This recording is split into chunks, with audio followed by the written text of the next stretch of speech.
Chapter 202. Secure the Fort. Summary. Mei and Dany settle in to crack the servers. Well, Mei settles in. Dany's ready to get in the action and protect her. Dany brushed his fingers against each other, letting little lines of electricity arc between them as he paced the small room.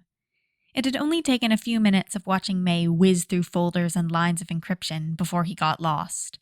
She was a great teacher, when she had time to slow down and let him try it for himself while she answered questions.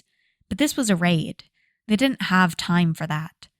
So after staring blankly at lines of code flickering across the screen for a few minutes, Dany had taken to pace, patrolling, the room. "If you keep that up, you'll tunnel to the center of the planet before I'm done here," Mei quipped offhandedly. Dany sputtered. "You're just as bad as me most of the time." Mei pauses for a moment, eyebrows scrunched.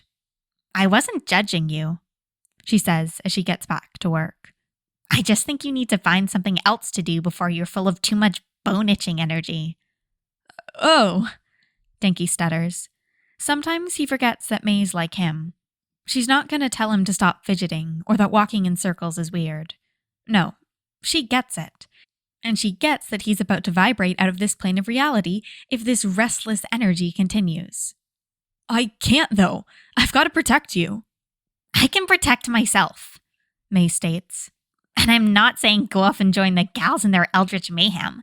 I'd say join me in poking around the server, but we only brought the one laptop." "So?"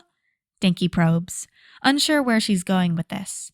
He's too wired, thoughts whirring by too fast to slow down and grasp what she's getting at. "So, you're no use here if you're this wired and distracted. Right now, you're here to deal with the people who've already gotten into the server room. How about you just make sure no one gets in? You can walk your circles around the hall outside the room. It's more in the action, so I think it'll help with your jitters." Dany paused in his pacing, rocking back on his heels. He was here to protect Mei while she was engrossed in scraping the servers. He was supposed to be right here, beside her. And as badass of an inventor Mei was, and how generally unhinged she tended to be, she still hadn't been. Were they still ones if they hadn't gone to school in half a year? Like, they were Earth's ambassadors, sure, but a hero student with all the training that comes with it. He teased his bottom lip between his teeth, glancing at the door. She was right that he wasn't focused. He just wasn't in the right place to focus on nothing for extended periods of time, and it would probably be easier to protect Mei if he stopped things before they even got inside. Mei smiled. "Just go. I trust you can handle things out there. And if you can't, I'm just a few seconds away. Shout and I'm there. Guns blazing." "Okay," Dany nodded, making up his mind. "But same goes for you. Just shout if you need me." Swinging his leg out, Dany let the momentum turn his body towards the door. All seemed quiet outside. Still, he edged the door open, cautious of sneak attacks. But no one was there. With a wave back at Mei, Dany slipped into the hall. It was oddly humid compared to the server room. The lights buzzed a little brighter. He listened out again for any sounds that could indicate approaching sentience, but all that filtered his way was the distant sound of banging and screaming. He couldn't blame the sentience. They were facing two absolute beasts. Ochako was one of the most unhinged in their group, and while Mina was one of the most sane, funny how the members of the Deku squad were the most insane members of their crew. He wouldn't want to face her in a real fight where she was out to hurt people. No one today would be fighting like heroes. Dany made a few laps before trouble came his way. Mina and Ochako had been circling the facility, the server room as their origin, but they'd made it a quarter of the way if he was reading the location of the shouts right. And from the hall just ahead of their path of carnage, the sound of pounding feet was drawing closer. Keeping an eye on the hall as he moved, Dany backed up around the corner to stand by the server room door. Okay, so a group of people, more than 2 but less than 10, was coming from the hall a left turn away. He was hidden from sight and had the door in view, so that was good.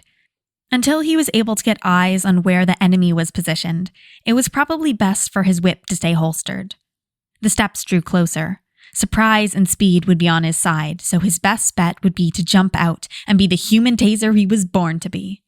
Anyone he couldn't take out in his initial sneak attack could be held at bay with the help of his whip. "Come on, the server room is right here. Let's wipe it and regroup outside." An elegant voice lilted. Just a few more steps. Dickie jumped out from behind the wall, Brain immediately taking in the group of 5 in front of him. The closest one looked like they were made of paper mache, eyes wide. 3 others in the group looked similarly shocked and scared. But the last one, hanging at the back of the pack, was moving with deadly grace and calculating eyes. Dany swiped the paper mache sentient's legs out, letting a low burst of electricity cover his body to shock them.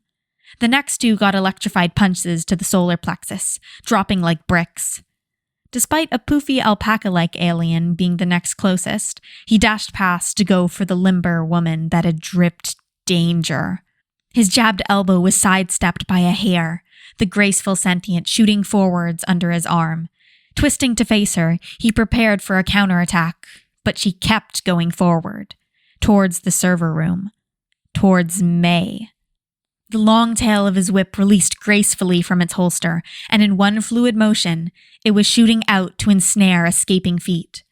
There was no time to think about anything but the calculating sentient slipping away.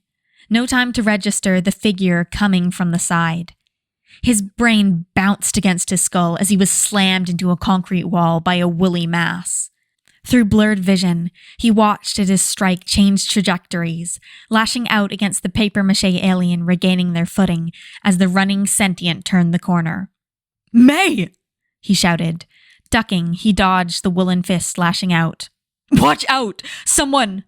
A scream pierces the hall, and his brain whites out. No, that didn't sound like Mei.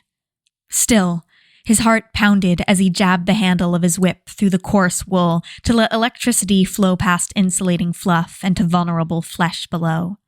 The sentient let out a choked scream before collapsing in a heap. Dany couldn't worry about if he'd used too much power on that strike as he rushed around the corner, eyes locking on the open door. He rushed through the door and had to grab the frame to stop from trampling the body on the floor. The calculating sentient was sprawled out before Mei, who was still crouched with an outstretched hand. Her gloved palm crackled with blue electricity lowly, until she tapped her middle fingers twice to her thumb, and the power fizzled out. Mei shook out her hand, and without a second glance at the still twitching woman on the floor, began typing away. Dany just gaped. When had she added that to her costume?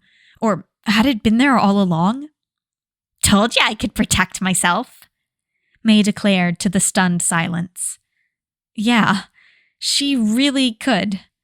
Maybe they needed to see about getting her a codename soon. It was about time she was more than just a support course student out on the field.